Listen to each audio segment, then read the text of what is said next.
SmackDown is coming from Barcelona tonight, and wow, this crowd is actually very amped up to see a show where John Cena, The Rock, and Roman Reigns are not there.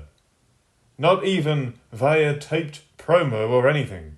Three of the big boys, focal points of this year's WrestleMania and the road to it that fans are currently on, sipping Dwayne Johnson's tequila as Cena and Rock ask Roman Reigns for hair growth tips. Shocking! Just shocking. As is customary with triple nose shows, we get a whole bunch of pointless arrivals before opening with a promo. Thankfully, this opening promo is courtesy of L.A. Knight, a man who can actually string a sentence together and hold the crowd's interest. Despite a seemingly deliberate attempt to cool Knight off for a while there, while Shinsuke Nakamura paraded the US title around Pro Wrestling Noah, he's monumentally over here, with his whole shtick receiving huge reactions. Jimmy Uso comes storming out. He wants a match. The forgotten Uso brother, the aimless one, now desperately vying for a crack at a mid-card belt. While his brother goes for the slightly better than a mid-card, but not actually a main event belt that Gunther has. Uso's promo here did not paint him as a cool guy, but it did paint him as human, as he lamented his failed road to WrestleMania thus far. He set his sights on the US gold, suggesting winning that could punch his ticket to at least some involvement at this year's WrestleMania. Solo Sikoa then came bumbling out with Jacob Fatu and Tama Tonga, and it is here that I must ask, where oh where is Tonga Loa? Where oh where is Tonga Loa? Get well soon, big man. This company clearly needs you and everything you bring to the table, like there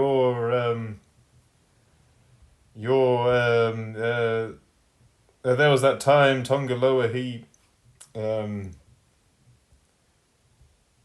Tonga Loa, he's been on the show for a while. I distinctly remember that great time where he,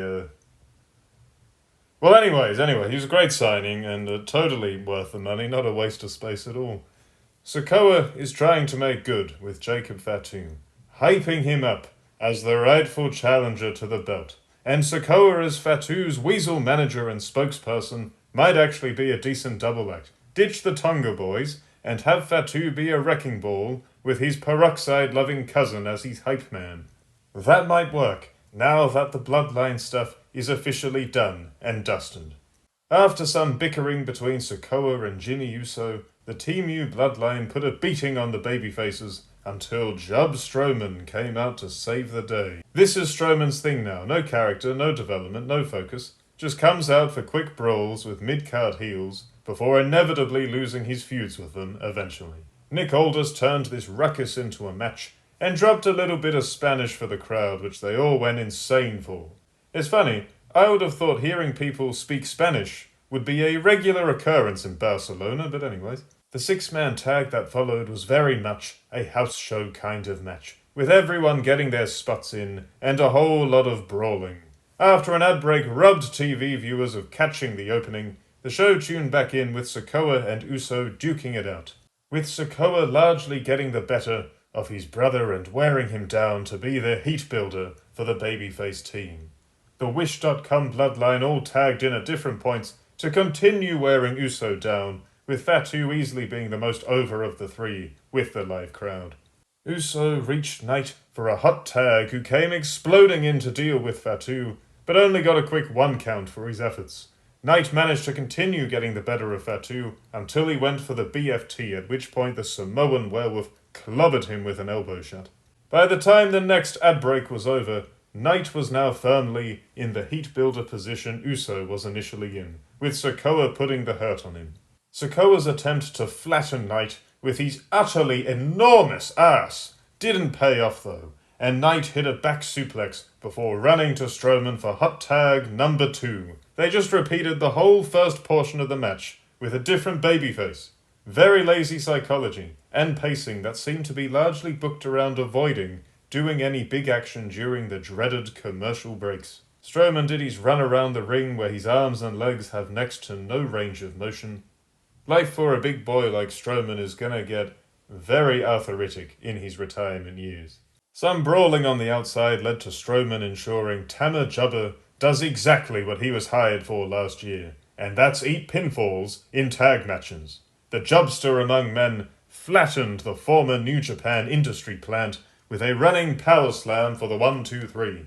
Sikoa and Knight brawled afterwards while Fatu beat the hell out of Strowman again.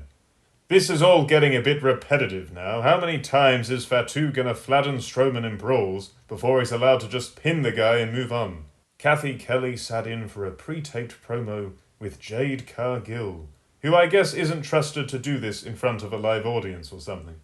Cargill rinsed Naomi for jumping her last year, and then went off on one over Bianca Belair daring to tag with Naomi.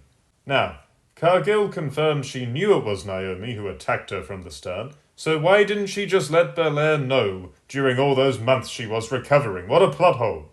Liv Morgan and Raquel No Charisma then gallivanted in, made fun of Cargill a little, and it appears Cargill may actually wrestle a singles match in WWE after all, as she challenged Morgan to a throwdown on Raw next week. Wow! Let's hope Cargill knows how to kick out of pinfalls these days. I recall that being a big hurdle for her in singles bouts back in AEW. The clone of the long-missing Charlotte Flair beat B-Fab next. At one point, she did that move Stephanie Vacker in NXT does, where she uses her thighs to repeatedly slam her opponent's head into the mat. Only Flair did it with half the impact, and frankly, not exactly the buns Vacker likes showing off in that position either. And then it all got a bit suggestive, when she stuck her tongue out, like a panting dog whilst doing it. Someone may have to ask B-Fab to point at a doll to confirm where Flair touched her after this. This match took almost a whole minute to even kick off, with both of them just standing around, listening to the crowd like they were Rock and Hogan at WrestleMania 18 or something. Despite being a jobber who rarely wrestles, B-Fab was allowed to get a surprisingly large amount of offense in here before Flair put her down with a natural selection and tapped her out with a figure eight. Post-match, Flair kept the hold in until Tiffany Stratton ran out to a big pop for a brawl. Officials came in to break it up, and we got the 10 millionth WWE segment involving two talents trying to fight, while officials try and keep them apart. It's getting pretty tiresome. We just had one the other week with CM Punk and Seth Rollins that was much better than this as well. Segment ended with Stratton looking strong after wiping out everyone with a big dive. A sad Drew McIntyre segment came in next, as he recalled the countless times he's been jabronified over the past year. What a waste of one of the promotion's best talents. Raw superstar AJ Styles then got a segment as well. Remember when WWE actually acted like Raw and SmackDown were competitive rival shows? Well, WWE don't. Stratton vs. Flair Part 2, The Return, next, as the Silicon duo brawled in the back until Stratton flattened Flair with a dive. Again. Right. Miz TV next. When Cody Rhodes returned to WWE in 2022, there was a fun Miz TV segment between these two on Raw. Here I was thinking we'd get a more serious version of that, with Champ Cody and Miz discussing heel John Cena. Given their history, a Miz promo on John Cena turning heel could have actually been really interesting. But no. No. In a sad bid to make a crying neck tattoo who'd have never been a top star in any other era seem tough, Rhodes came out and immediately beat the Miz up before reminding everyone the actual star here, John Cena, will be back on Raw next week. No one likes false advertising. We were promised a Miz TV segment. Triple Nose let the whole team down here, and given all Rhodes does is get betrayed and beaten to a pulp, it's getting even harder than usual to take him seriously. Damian Priest, who really seemed like he was going places as a babyface last year, had a bland match with Shinsuke Nakamura next. If Nakamura ever fancies a return to New Japan, he'd probably get a hero's welcome and renewed push given how dead in the water they are on the star power front there. Here, though, he's about as hot as a blizzard, with next to no fan interest or credibility anymore. Much like Flair and B-Fab, these two hung around very self-importantly, soaking in the noisy crowd like their match was some kind of big deal, and not just a generally excited audience who rarely get TV events coming along their way.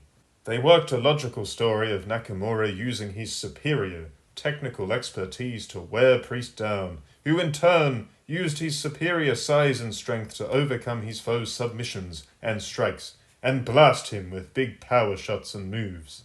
A broken arrow from Priest led to some brawling on the outside before Priest squashed Nakamura with an old-school crossbody combo back in the ring. The crowd grew noticeably more supportive of Priest from that point on.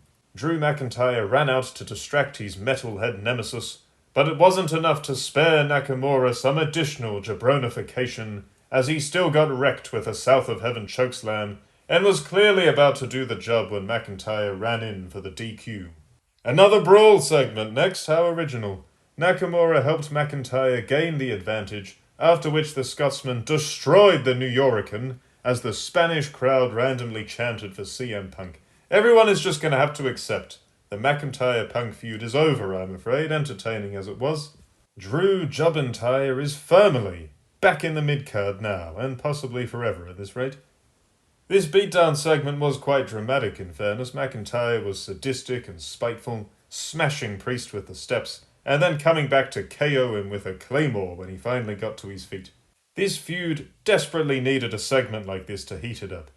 Some of McIntyre's ruthlessly personal trash talk promos ought to further get this feud and Priest as a vengeful babyface over in time for WrestleMania, if they can keep this level of intensity going. Hashtag GAY did a promo next. No one, not even these amped up, enthusiastic Spanish fans, cared in the slightest. Kathy Kelly was there though, so there was still at least one reason to sit through this indie-rific nonsense if you really wanted to. Tommaso Ciampa said SmackDown has the best tag division in the world. What a laugh! And Johnny Generic claimed the Street Profits are good because they've done work with hashtag GAY before. What? Utter nonsense. Maybe I just didn't hear it properly, because granted, when Johnny Generic speaks, my brain shuts right off. And frankly, in half the time, with half the experience, Montez Ford, on his own, has more charisma, more talent, and more appeal than these two could muster up in a lifetime. The Motor City has-been guns stepped in then. I will say this. Chris Sabin and Alex Shelley were much more appealing and interesting as the tag team champs, and no doubt would have had a more fun bout with the Street Profits. Taking the belts off of them for another pointless transitional hashtag GAY run was a bad call. The audience went absolutely ballistic for a backstage shot of Randy Orton. Now that is called being over. Ciampa and Generic should take notes. Orton wrestled Carmanlet Jubbs next. The size difference here was just laughable. Hayes has some talent, but the guy is a 205 Live-sized mid-carder who's largely been booked like a chump and a hype job since joining the main roster last year. Nice guy Orton offered a handshake, but Hayes had a moment of severe short man syndrome and tried to big league the Viper. Orton brutalized Hayes on the outside. After another nuisance commercial break, Hayes made a comeback with a quick chop block and other attacks on Orton's leg to try and wear him down. Orton made a comeback, and the action heated up when the Viper caught Hayes mid-springboard jump with a brisk power slam. Hayes got some offense in here, but at no point was he allowed to look even vaguely on Orton's level, instead coming off as a gutsy but doomed underdog, making the fact he was the heel here rather odd on the psychology front. Near the end, Hayes managed to lamp Orton with a first 48, which Orton completely buried, no selling in the slightest, before squashing the former NXT champ with an RKO. Poor Hayes was booked to get further jabronified post-match, refusing a handshake and getting dumped with another RKO. Orton goes for the punt, but Kevin Owens runs in for the save, sparing Hayes from a life of NFL-level brain trauma before Owens went and did a run. And I must say, there is something absolutely hilarious about Kevin Owens, a heel who has frequently caused head and neck injuries to other stars in kayfabe lately, getting heat by stepping in and saving someone from a head injury. Raw's World Heavyweight Champion Gunther is here. He's in his ring gear. The world champ of another show is here to wrestle a random TV bout with no title on the line. Alright then. Gunther did a very cheap heat promo. At one point it sounded like he said the road to WrestleMania in Europe starts in Europe. That would surely go without saying. But the road actually started in the States, back at the Royal Rumble, and will end at WrestleMania in the States. So let's see, Gunther might have been drinking before the show or something. He clearly had no idea what he was saying.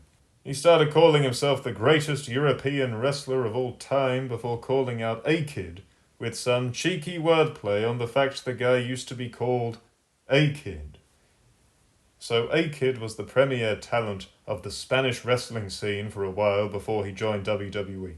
He had a fun match with Zack Sabre Jr. a few years ago that got some hype before he disappeared into the jabronified purgatory of NXT UK. Ooh. Now, he has been reborn as Axiom, a masked man in regular NXT, cruelly robbed of his own face.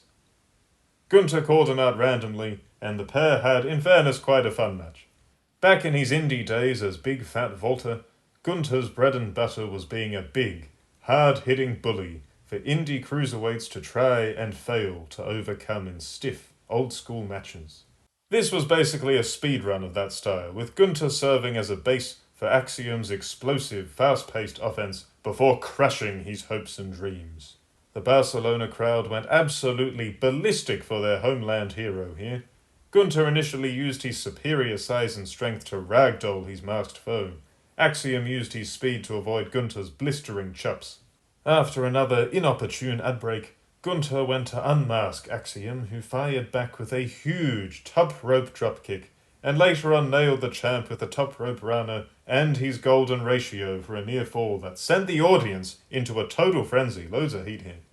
Axiom fought hard through more of Gunther's stiff, bruising chops, but fell down to 2 powerbombs and a lariat. For some extra heat, Gunther choked the masked man out post-match. Fun match, but WWE's fascination with wheeling out home country stars to job continues on European shows. Paul Heyman next. Once considered the king of manager promos, as well as of course being the king of not paying people to wrestle for him, Heyman didn't even really capture the crowd's interest all that much here. In spite of audiences chanting on and off for Roman Reigns throughout the show, Heyman was given the unfortunate task of confirming the OTC would not be in attendance. He did a big rant about Roman Reigns and CM Punk, his buddies, before noting that Seth Rollins would never be a Paul Heyman guy. So of course anyone who's watched wrestling for a while, the first thing you thought when he said that is, what are the odds this leads to Paul Heyman betraying Reigns and Punk for Rollins at WrestleMania? Heyman pulling a Judas has been a thing many times over the years. Last year, he had a redemption arc where he refused to give up on Roman Reigns and he stayed loyal. Nice moment, so of course that will now be ruined with Heyman becoming a traitorous, weaselly piece of nonsense once again. This whole triple threat feud is a waste. Seth Rollins should be in the world title picture again. A Punk and Reigns singles feud was teased last year, and there's the real-life heat between them from way back in the day to cash in on for all the smarks out there who were obsessed with the Make Roman Strong meme for a few years. Heyman then did his little "that's not a prediction, it's a spoiler" line for Roman Reigns appearing next week, which was only impactful when it came to matches and guaranteeing Brock Lesnar or whoever would win. It's not a spoiler, WWE have confirmed Roman Reigns will be back next week. It's common knowledge, it was used to sell tickets. Absolutely awful promo from Paul Heyman for a feud that is simply keeping 3 bigger stars out of the world title picture for WrestleMania for some reason. In the main event, and it's a disgrace, normally, to have #GAY in a main event. But at least this ended well, as the Street Profits got their hands on the tag team titles for the first time in years. The Profits cut a fairly babyface-esque promo before the match to hype up the crowd, which was unexpected. The match then kicked off with Angelo Dawkins and Tommaso Ciampa in the ring. It wasn't long before Montez Ford was tagged in, crushing Ciampa with an assisted moonsault.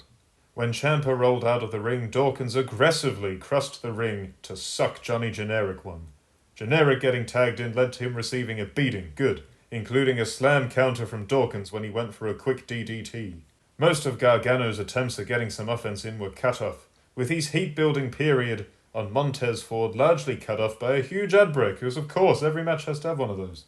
Dawkins got a hot tag and bulldozed his way through the opposition, including a big spinning splash on Ciampa in the corner.